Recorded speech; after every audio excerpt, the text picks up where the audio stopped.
Quand on est patron d'une ETI ou d'une PME, on est forcément à un moment confronté à cette problématique de l'international. On peut penser qu'elle a été en tout cas jadis réservée à des groupes fortement structurés qui avaient les moyens de ces ambitions internationales, mais aujourd'hui on constate bien que les patrons d'ETI, les patrons de PME, non seulement y réfléchissent, mais même se lancent. Alors pourquoi ça peut être souvent en fait en réaction au fait que les 2-3 grands clients dont elles dépendent font pression sur elles pour qu'elles puissent garder leur marché et en leur demandant de se rapprocher de leur lieu de production. Alors ça c'est le cas par exemple des fournisseurs automobiles qui, même de rang 2, même de taille modeste, se doivent être dans les pays des grands constructeurs. Voilà. Et puis évidemment, dans les économies matures comme les nôtres, faiblement inflationnistes, les stratégies sont de plus en plus des stratégies de coûts.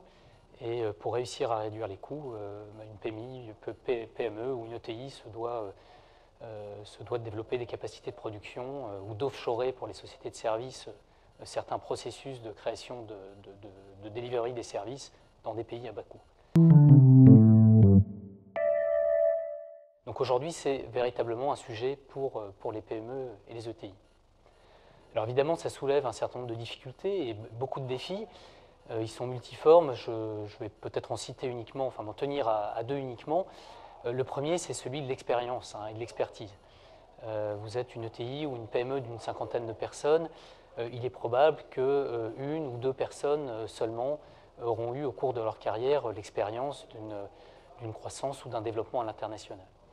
Donc là se pose évidemment le sujet de l'accompagnement, du recours à des experts externes, extérieurs, du choix de ces experts pour réussir cette croissance ou cette implantation.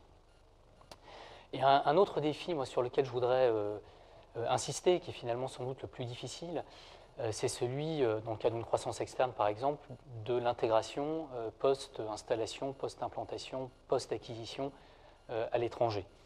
Donc là, le sujet finalement, c'est comment organiser une bonne gouvernance, comment concevoir un plan d'intégration efficace, comment gérer les divergences de vues qui peuvent survenir. Donc l'intégration est sans doute, au-delà même de l'acquisition, de ses modalités, de sa préparation, c'est vraiment l'intégration qui est le premier des sujets et le premier des défis pour ces PME et ces ETI.